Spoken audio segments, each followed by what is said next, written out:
여러분 안녕하십니까? 외환실무 2강 5주차 수업 강의를 시작하겠습니다. 제가 앞에서 우리가 환 포지션에 대해서 공부를 했다, 그죠? 환 포지션. 환 포지션이 뭐냐? 쉽게 이야기하면 외환 포지션이 뭐냐 하면은 금융기관이 영업시간 내에 외환을 사고 팔고 한 것, 사고 팔고 했으면 많이 샀느냐, 적게 샀느냐, 산 게 많으냐, 판 게 많으냐, 이걸 따지면서 우리가 외환 포지션이다, 이렇게. 포지션. 그럼 많이 샀을 경우도 있고, 예를 들어서, 자, 어느 금융기관이 하루 종일 문을 열었는데, 기업이나, 거래하는 기업이나 개인들이 와서 외화를 사고 갈 수도 있고, 또 외화를 기업이나 개인들이 와서 팔고 갔을 수도 있다, 그죠? 사고 팔고 반복해서 은행 문을 탁 내렸을 때 은행의 입장에서 매입액, 매도액이 어떻게 되느냐, 그 상태를 살펴보는 것을 우리가 외환 포지션이다, 이렇게. 그래서 은행 입장에서 많이 팔았다. 매도죠. 매도 팔았으니까. 매도. 오버솔드죠. 오버솔드. 매도액이 많죠. 그걸 우리가 매도 초과 포지션. 그 다음에 매입액이 많다. 그는 오버보트 포지션. 그래서 많이 샀다, 많이 팔았다에 따라서 그 포지션이 다른 거죠. 또 어떤 경우가 있겠습니까? 그날따라 똑같은 경우가 있을 수 있겠죠. 물론 그거는 거의 없을 수 있습니다. 그죠? 산 거와 판 것이 똔똔인 경우가 있을 수 있겠다. 그래서 그걸 우리가 따지는 게 포지션인데, 중요한 것은 그 포지션의 종류가 이제 그런 세 가지가 있다. 매도 초과 포지션, 매입 초과 포지션, 스퀘어 포지션, 즉 매도 매입액이 똑같은 경우도 있다. 그런데 중요한 것은 우리가 국제 금융시장을 할 때 국제 금융시장에 은행 간 거래가 95% 된다 했습니다. 그죠? 그렇게 금융기관 간에 거래하는 게 95%고 한 5% 정도가 기업이나 개인, 즉 고객과의 거래다 했습니다. 그죠? 그럼 왜 금융기관 간 거래가 많느냐? 거기에는 금융기관이 외환시장에 참가하는 목적이 두 가지가 있어요. 이게 굉장히 중요합니다. 목적이 두 가지. 우리 공부했습니다, 이미. 목적이 두 가지가 뭐가 있냐? 첫째는 지금 조금 전에 내가 이야기했던 이 환 포지션, 금융기관들이 업무 시간에 매도, 매입을 한 그 상태로 해서 매도액이 많든지 매입액이 많을 때 소위 말하는 오버보트나 오버솔드 포지션 상태에서는 뭡니까? 항상 환율의 변동에 의한 환 리스크가 존재하기 때문에 그거를 뗄 수 있으면 스퀘어 포지션을 만들어야 돼. 그 만들어야 되는데 은행이 문을 내렸으니까 방법이 없잖아요. 그러면 뭡니까? 외환시장에 가서 그것을 스퀘어 포지션 상태로 될 수 있으면 만들어야 된다. 이 말입니다. 거기서 환 포지션 조정을 위해서 참가를 하는 게 금융기관에 참가하고 외환시장에 참가하는 첫째 목적이고, 그거는 이제 모든 금융기관이 다 그렇게 해야 되고, 그럼 두 번째는 환차 이익을 위해서 투기 거래 목적으로 참가하는 경우가 있다. 그럴 때는 그런 기관들은 은행에 딜러를 보유한 은행만이 참가하겠죠. 그 외환은행이나 큰 은행들, 물론 외국은행들은 100% 참여하고 우리나라 큰 은행들은, 지방은행들은 거기에 갈 여력이 없어요. 지방은행들은 갈 수가 없어요. 나중에 제가 소위 말하는 외환은행, 이 환차손을 입은 그 예를 내가 한번 보여주겠습니다. 다음 이 시간이 되면 뒤에 있습니다. 제가 적어놨어요. 얼마나 큰 그 외환 거래를 잘못하면 얼마나 큰 손해가 나는지를 내가 그 예를 들어줄 겁니다. 그래서 어쨌든 금융기관이 외환시장에 참가하는 목적은 두 가지인데, 하나는 외환 포지션 조정, 조금 전에 내가 얘기했던 이것 때문에 참여를 하고, 두 번째는 이제 환차익, 투기 거래를 목적으로 참여를 한다. 중요합니다. 자, 그래서 내가 저번 시간에 이 환율과 환리스크, 환율과 환포지션 관계를 잘못해 적었죠. 그래서 이걸 고쳐왔습니다. 자, 환포지션, 이 중요합니다. 시험 내가 낼 겁니다. 환포지션과 환율 변동에 의한 손익관계. 자, 스퀘어 포지션이라는 것은 뭐라고 했습니까? 매입액과 매도액이 똔똔인 상태다. 그러니까 똑같으니까 환율이 떨어지든 오르든 아무런 이익과 손해가 없는 겁니다. 아무런 이익도 없고 손해도 없다. 그래서 환율이 상승해도 환리스크가 없고 환율이 하락해도 환리스크가 없다. 이 말입니다. 그죠? 그런데 어떻습니까? 자, 오버보트는 뭡니까? 보트. 자, 이건 금융기관의 입장입니다. 여러분, 금융기관은 여러분이 가갖고 환율을 한번 보십시오. 매입의 환율을 공시를 해놨어. 근데 그 공시 중에서 매입률이 낮고 매도율이 분명히 있습니다. 아마 여러분 지금 당장 금융기관에 가서 한번 보십시오. 매입률이 낮고 매도율이 높습니다. 그건 금융기관의 입장에서 매입이라는 것은 고객에게 외화를 사는 때 적용하는 율을 매입률이라고. 매도율은 고객이 자 우리가 나 이제 일본 가는데 애나 사러 왔습니다. 그럴 때 매도율을 적용하고 높은 확률을 적용해요. 그런 겁니다. 그래서 자 오버보트는 우리가 매입 보트 산 거죠. 보트는 샀다는 뜻이죠. 많이 샀다 이 말이죠. 그래서 매입 금융기관이 많이 산 거다. 그럼 많이 샀다 하면 외화를 많이 산 거죠. 외화를. 지금 우리가 외화입니까? 외화. 사고 팔고 하는 게 지금 뭡니까? 이게 한국 돈입니까? 아닙니다. 외화입니다. 그죠? 외화를 많이 샀다. 그러면 환율이 상승한다 말은 뭡니까? 자, 1달러에 우리가 만약에 달러를 많이 샀다고 칩시다. 이 은행이. 오버보트 있다. 자, 1달러에 1,000원 하던 것이 환율이 상승한다면 1달러에 1,100원 숫자가 커진다는 말이죠. 그러면 이게 원화의 평가절하 미 달러의 평가절상이죠. 그리고 달러의 가치가 올라가니까 환율이 상승하면은 환차익이 생기겠죠. 이해가 되죠? 환차익이 생기겠죠. 반대로 환율이 떨어지면은 외화를 많이 샀으니까 은행의 입장에서는 환차손이 발생한다. 이러면은 관계없죠. 이러면은 예를 들어서 이 상태를 놔놔도 된단 말이에요. 오버보트 상태를 환율이 상승할 거다. 100% 상률 상승할 거다 하면은 오버보트 상태를 구이 스퀘어 상태로 외환 포지션을 조정할 필요가 이 은행은 없겠죠. 그렇죠. 왜? 이익이 되는데. 왜? 환율이 상승하면 이익이 되는데. 그런데 이 환율은 올라갈지 내려갈지 아무도 모릅니다. 그럼 만약에 환율이 1달러에 1,000원 하든지 1달러에 900원 됐다. 어떻게 됩니까? 그것만큼 환차손이 발생하는 거죠. 바로 이게 환리스크 아닙니까? 손 생기는 이게 리스크. 이익 되는 건 우리가 따를 필요. 아니, 이익이 된다면 그걸 굳이 이렇게 맞출 필요가 없죠. 그러나 환율이라는 것은 오를지 내릴지는 그 누구도 예측할 수가 없습니다. 여러분, 환율을 예측하면 저는 대학에 지금 있을 이유가 없어요. 제가 만약에 환율을 예측할 수 있는 그런 능력을 가졌다. 그러면 저는 집에서 가만히 앉아서 컴퓨터를 가지고 돈을 그냥 수천억을 벌 수 있어. 왜? 내일 환율이 오를 거다. 내일 환율이 1달러에 1,100원이 1달러에 1,125원이 될 거다. 그럼 저는 지금 가서 달러를 엄청나게 구입해 놓는 거죠. 달러를 매덕 사놓는 거지. 빚을 내갖고 매덕 사는 거지. 오늘 가서. 그러면 내일 매덕 곱하기 그 오른 것만큼 내가 내일 팔아버리면서 덕이잖아요. 한국 돈 더 많이 생기잖아요. 그만큼 한국 돈이 생기잖아요. 그런데 뭐하러 내가 직장 다닐 겁니까? 내일 100% 환율이 오르는 걸 알 수 있다면. 그런데 내일 환율이 오를지 내릴지 모르기 때문에 그런 짓을 못하는 거죠. 만약 거꾸로 환율이 억수로 내려버렸다. 그러면 여러분 어떻게 되겠습니까? 나는 엄청난 손해를 가만히 앉아서 망하는 거죠. 그래서 이 환율이라는 게 지금은 여러분 환율의 변동폭이 제한이 없습니다. 자유 변동 환율제이기 때문에 아무도 환율을 알 수가 없다.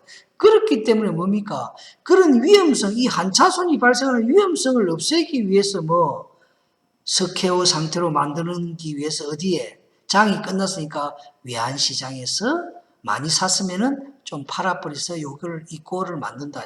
이해가 되죠? 자, 그 다음에 많이 샀다, 많이 팔았다, 솔드. 외화를 많이 팔았다. 그러면 거꾸로 환율이 오르면은 반대로 손해죠. 그만큼 손해는 거지. 환율이 오르는데 이익을 볼 수 있었는데 이익을 못 보니까 손해다. 그 다음에 환율이 내리면 오히려 원화를 가지고 있는 것이 덕이니까 환차 이익이 생기는 거예요. 마찬가지죠. 생기는 게 마찬가지죠. 그래서 여러분 요 관계를 여러분 OX 문제로 제가 내겠다 하는 겁니다. 여러분 환율이 그만큼 중요합니다. 내가 전에 이야기를 했죠. 우리 선배 중에 한 분이 이 오퍼 상을 했어요. 그래서 뭐 300억대 부자라 그랬어요. IMF 이전에 제가 이제 그분이 졸업한 게 1988년도 졸업했고 제가 1990년도 졸업했는데 1988년도 졸업해서 오퍼상이 뭐냐면 외국 물건을 가져와서 수입해서 또 이렇게 팔고 하는 그런 걸 이제 수입 수출을 이게 개인이 하는 걸 우리가 오퍼 그런 그런 걸 많이 해가지고 돈을 벌었다 하더라고, 소문이. 뭐 300억, 뭐 우리 학교 생기고 최고 부자다. 뭐 그래서 밥도 많이 얻어먹고 했었는데요. 그러다가 이제 1996년에 뭐 한 10년 자기가 이제 88년도 졸업해가지고 그렇게 했으니까 돈을 많이 벌었겠죠. 뭐 말이 300억이지만 실제로 그때 당시에 한 100억 정도 있었다고 제가 알고 있는데 100억이라도 어딥니까 그때 돈이? 그러면 그러다 1997년 IMF가 와가지고 여러분 오프하면 외국의 물건을 수입할 때 그 돈을 100%다 현금으로 안 줍니다. 나중에 지급하겠습니다 하고 소위 말하는 나중에 주겠다고 이렇게 외상으로 대놓는단 말이에요.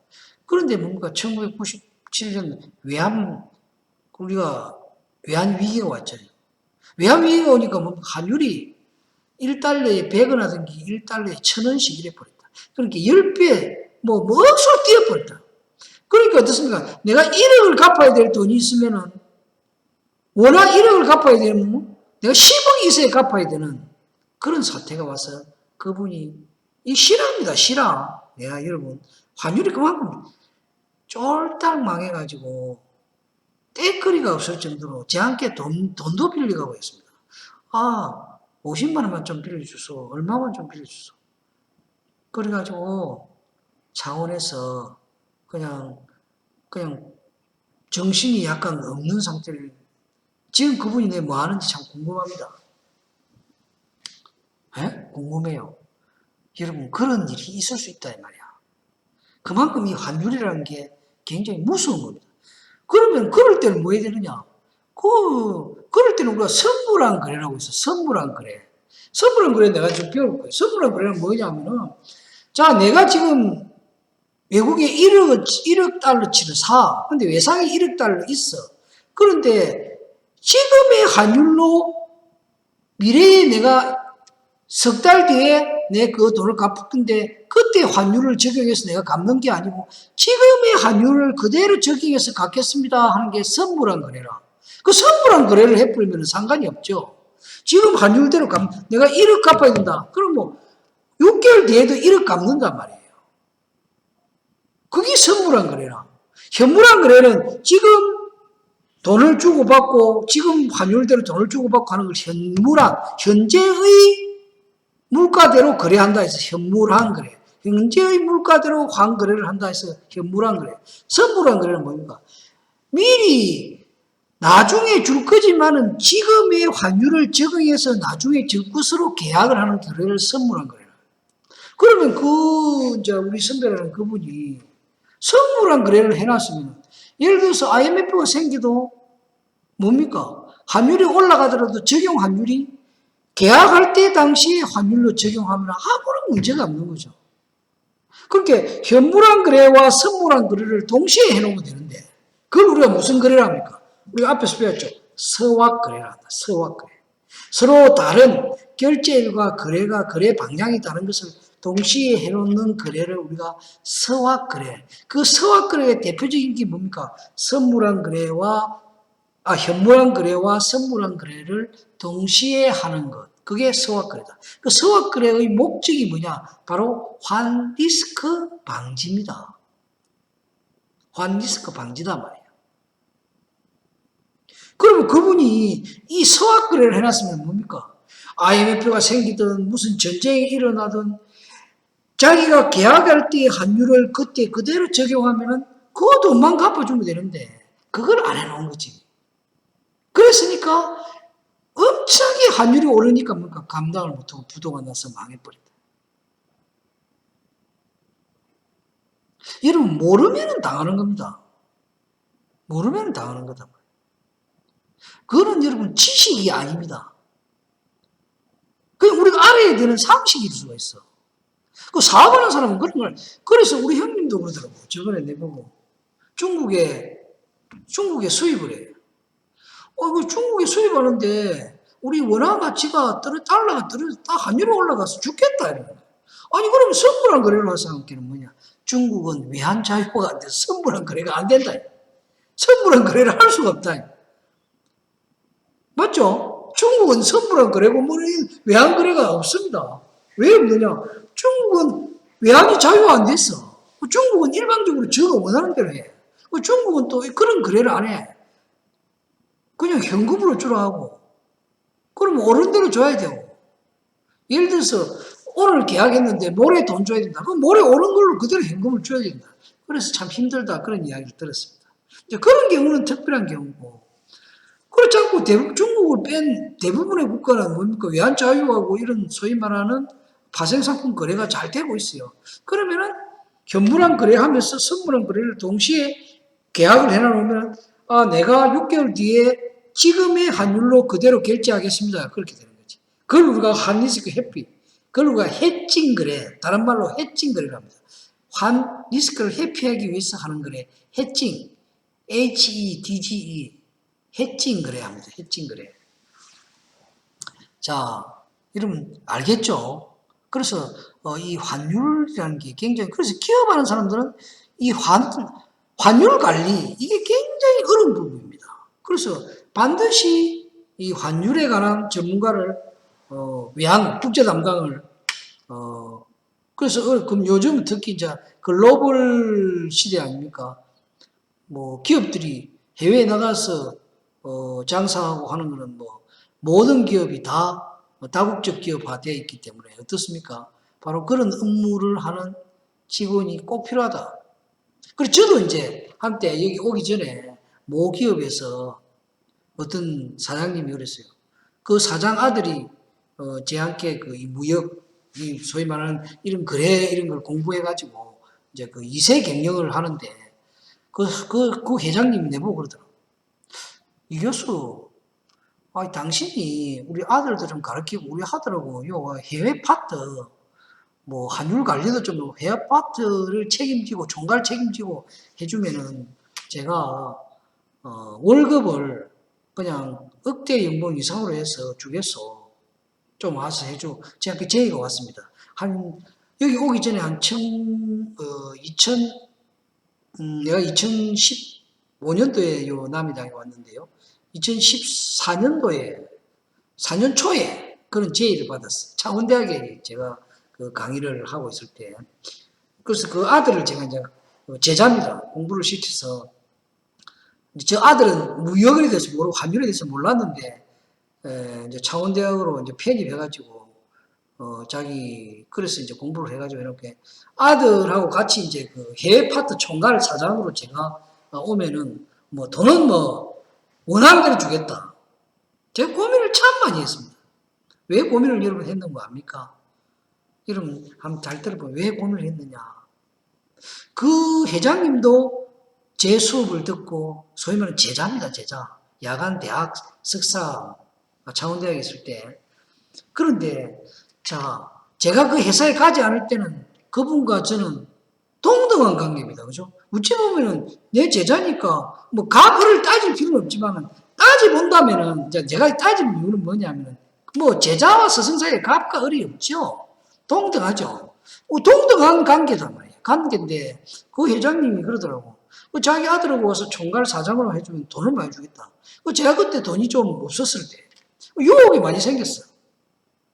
그래서 주변에 내가 누가 그거 가라. 그런데 뭐 못 가서 한 장씩 당신은 이 대학에서 뭐 교수가 될지 안 될지도 모르고 지금 창원대학교 교수가 될란가 안 될란가도 모르는데 그 돈 많이 준다는데 왜 안 가냐. 내보고 뭐 엄청 권유를 많이 했어.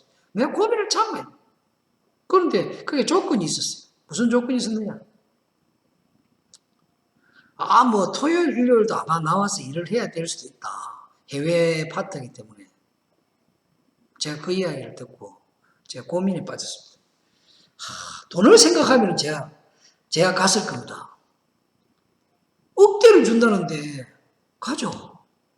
그런데 제가 이런 생각을 했습니다. 두 가지 했습니다. 제가 지금까지 공부를 해서 제자들에게 동기부여를 시키고 제자들을 취업시키고 그게 내가 소질이 있는 거고 내가 그게 보람이었는데 내가 창원대학에서 여러분 14년을 여러분 주간 야간 이렇게 가르치면서 너무너무 보람이 있었습니다. 제한테 심지어 은행의 차장들, 기업체 사장들 이런 사람도 제한테 수업 듣고 무역에 관한 수업을 듣고 주간에 우리 학생들 75명, 80명이 내 수업을 들었습니다. 지금 여러분께 배우는 이런 수업들 금융, 경제, 무역 이런 걸 제가 가르쳤어요. 2000년부터 2014년까지 가르쳤어요. 그것이 내 소질이고 그게 내가 보람인데 돈은 지금 내가 교수가 아니기 때문에 그때 당시 교수가 아니었기 때문에 돈은 좀 부족하지만 그 보람인데 그리고 그 회장님과 나의 관계가 동등한 관계인데 내가 만약에 그 회사에 여러분 총괄 사장으로 가가지고 돈을 많이 받고 그 회장님이 주는 월급을 받고 그러면 어떻겠습니까? 각과 을이 되는 겁니다. 각과 을이 되는 겁니다. 내가 을이 되는 겁니다.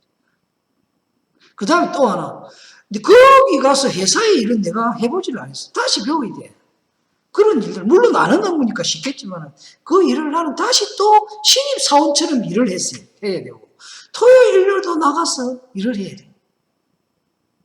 그때 나이가 제가 여러분 40대 초반이었겠죠. 40대 초반인데 그때 내가 그렇게까지 해야 되나 고민에 빠졌어요. 제가 그래서 한 일주일 고민하다가 회장님 저는 그냥 안 가겠습니다. 하고 1년을 후회도 했습니다. 1년 있다가 2015년도에 제가 여기 왔어요. 여기 왔습니다. 그런데 지금 그분하고 내의 관계가 어떻느냐? 동등한 관계입니다. 여러분 선배 중에서 우리 학생들이 그 학교에 그 회사에 견학도 가고 있습니다. 내가 견학도 데리고 가고 현장 실습도 가고 그 회사에 그렇게 하고 있습니다. 그럼 그분이 지금은 저를 어떻게 대하겠습니까? 당당히 이 교수 왔습니까? 그 아들은 교수님 지금도 그 아들이 이제 사장입니다. 아들이 사장. 그 아들은 제한테 지금 전화해가지고 교수님 어떻습니다. 그 아들이 사장 이세 경영을 하고 있어요 지금. 그러니까 오히려 관계가 더 좋아졌어요. 그리고 저는 여러분에게 감히 이야기합니다. 그때 없었던 돈이 최근에 저는 그 못지않는 내 평생에 내가 말씀드렸죠. 행복하다 할 정도로 저는 내가 얻었습니다. 그에 못지않는 것을 가졌습니다. 어떻게 해서 가졌는가는 제가 여러분에게 말씀을 드리지 않겠습니다. 열심히 여러분을 가르치고 열심히 해온 덕분에 저는 그런 또 큰 영광이 왔어요. 그래서 우리 2학년 여러분 좀 어렵더라도 좀 힘들더라도 자기의 주관을 가지고 이렇게 나아가면 성공한다 하는 게 제 결론입니다. 조금 힘들어도 자기의 주관대로 내가 목표한 대로 나아가면 성공하는 겁니다. 저는 제가 가장 원했던 경제적인 부도 이제는 어느 정도 제 함께 왔습니다. 그래서 제가 여러분에게 감히 이야기합니다. 앞으로 한 2, 3년 제가 대학에 있다가 저는 이제 다 하고 세계 여행, 우리나라 여행 이렇게 다닐 겁니다. 멋진 차를 타고 가방 메고 그냥 오늘 가방 메고 자 유럽 간다. 오늘 가방 메고 아메리카 간다. 이렇게 살고 싶은 게 제 꿈입니다. 그 꿈을 가질 수 있도록 되고 있습니다. 그래서 여러분 내가 여러분에게 이야기하고 싶은 것은 뭐냐? 목표, 자기 목표가 있어야 된다.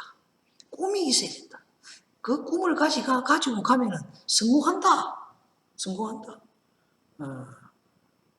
그런 이야기를 하고 싶습니다. 자, 그래서 이 환율, 그래서 저도 이 환율 관계를, 내가 아까 말씀드렸죠. 환율을 예측할 수 있는 사람이 있다면 그 사람은 우리가 이야기하는 외국의 빌 게이츠 이런 사람 못지않게 빌 게이츠도 환율을 예측할 수가 없습니다. 워렌 버핏도 환율을 예측할 수 없습니다. 그런 사람 환율을 내가 예측할 수 있다면 워렌 버핏, 빌 게이츠 그 돈은 돈도 아닙니다. 그냥 하루에 수천 수백억을 벌 수 있죠.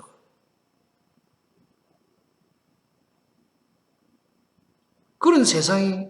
그런데 그거는 예측할 수 없다. 그만큼 환율이 무섭다는 거죠. 환율이라는 게. 아까 내가 이야기했죠. 제가 우리 그 선배를 보면서 100억대 부자가 하루아침에 거러지가 되더라. 거러지가 된다. 지금 기업들이 열심히 돈을 해외에서 벌지만 중요한 것이 돈을 어떻게 받을 것인가.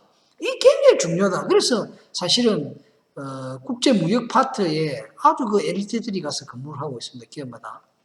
자, 그 다음에 이제 현물한 포지션이라는 게, 현물하는 그야말로 지금 거래하는데 매입 매도가 어떻게 되느냐 이걸 따져보는 것이 현물한 포지션이다. 그죠? 현물한. 내가 현물한 거래가 어떤 거라 했습니까?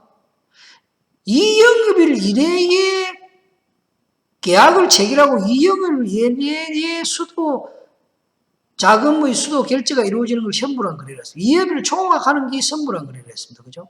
이 현물한 거래는 캐시 포지션이 있어요. 이름이 이제 이런 게 액추얼 포지션이 있고 캐시 포지션. 캐시 현금 포지션이다 이 말이죠.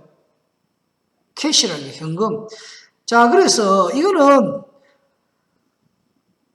상대방과 나의 외환이 완전히 완결된 포지션으로 이거는 현금 언제든지 내가 현금으로 사용할 수 있는 그 예금 계좌에 돈이 들어와 있는 포지션을 우리가 이제 현물한 거래를 했는데 내 계좌에 상대방이 완전히 돈을 예치해 놓은 상태, 그래서 내가 언제든지 돈을 빼서 쓸 수 있는 그런 포지션을 우리가 캐시 포지션이라 한다. 그런 뜻입니다. 외환거래에 있어서 나와 상대방이 완전히 계약이 완결됐으니까 돈이 입금돼야 될 거 아닙니까? 그 포지션을 우리가 캐시 포지션입니다. 그리고 액추얼 포지션이라는 것은 나와 상대방 중에서 어느 한 사람이 100% 완결되지 않은 미완결된 현물 거래를 했기는 했는데 지금 우리가 계약을 하고 지금의 환율로 자 내가 당신한테 얼마를 사고 얼마 팔고 서로 계약했는데 거기서 완전히 계약이 끝난 거를 서로 돈을 주고받고 끝난 게 뭡니까? 캐시 포지션. 끝나지 않고 계약은 하고 완전히 했는데 이 과정에 있다. 과정에 있을 때는 뭡니까? 과정에 있을 때는 액추얼 포지션이라는 거죠. 여기 보면 그 말이죠. 캐시 포지션 외에 내 거래는 완결되고 상대방 은행 거래는 미완결 중인 외국환으로 아직 자금화되지 않는 외국까지 포함한 것을 액추얼 포지션이다. 그래서 수출한 어음이 자금화되기까지 우평기간이 지나야 하므로 일단 매입 시점에 액추얼 포지션으로 나타났다가 후에 자금화되면 캐시 포지션. 이게 무슨 말이냐? 이 말입니다. 수출환음이라고 수출하는 자 내가 수출하고 선적서류와 음을 발행해서 걷다가 첨부하는 음을 우리가 수출한 음이라. 그럼 수출한 음을 가지고 있는 수출한 음이라는 것은 뭡니까? 선적서류와 수출한 음이 누구한테 가야 됩니까? 그럼 국제간 거래니까 은행을 통해서 상대방 수입상에게 도착해야만이 뭡니까? 그게 수출한 음이 결제가 되는 거죠. 물론 여기서 수출상은 어떻습니까? 이 수출한 음이 결제 안 돼도 누구한테 돈을 받습니까? 자기의 거래 은행에게 돈을 받기 때문에 이미 수입상은 돈을 받아놨어. 나는 돈을 받아놨지만 뭡니까? 아직까지 상대방은 결제를 안 한 상태다. 이게 바로 액추얼 포지션이라고. 자, 여러분 다시 한번 내가 이야기해볼게요. 소위 말 신용장 거래를 하면은 이게 이제 액추얼 포지션이 나타나는 거예요. 캐시 포지션이라는 것은 신용장 거래로 안 하고, 자, 내가 외국에서 수입했다. 현금으로 그냥 주고받는 거예요, 현금으로. 현금으로 주고받으면 내가 수입하고 그 물건을 상대방 계좌에 예치해 놓으면 그게 무슨 포지션? 캐시 포지션이 되는 거죠. 그런데 액추얼 포지션은 뭡니까? 신용장 거래. 예를 들면 신용장 거래. 이게 뭡니까? 자, 수출상이 물건을 선적하고 그 선적한 서류와 뭡니까? 돈 금액만큼 환음을 발행해서 청구하는 그때 음을 수출한 음이라 해. 그 선적 서류와 수출한 음을 가지고 어디 갑니까? 수출상의 거래은행에 가서 자, 요거 내가 수출을 했으니까 요만큼 돈을 주시오 하는 걸 우리가 뭐라 그랬죠? 그걸 네고티에이션, 내고한다.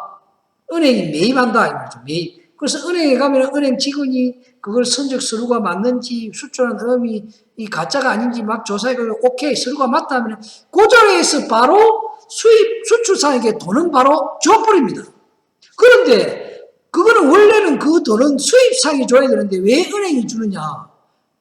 은행이 주도록 신용장 거래를 하도록 두 사람 간에 했기 때문에 그 은행이 수입상으로부터 의뢰를 받아서 주는 거예요.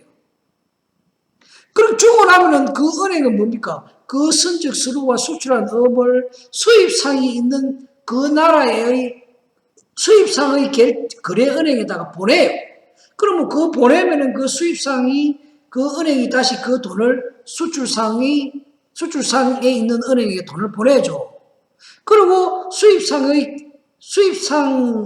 있는 그 은행에서 수입은행에 돈을 받거나 아니면 돈이 있으면 그걸로 결제해. 그때 결제가 돼야 비로소 뭡니까? 그게 캐시 포지션이 되는데 이미 돈을 지급했죠. 그래서 액추얼 포지션으로 있다가 결제가 되면 캐시 포지션으로 된다는 거지.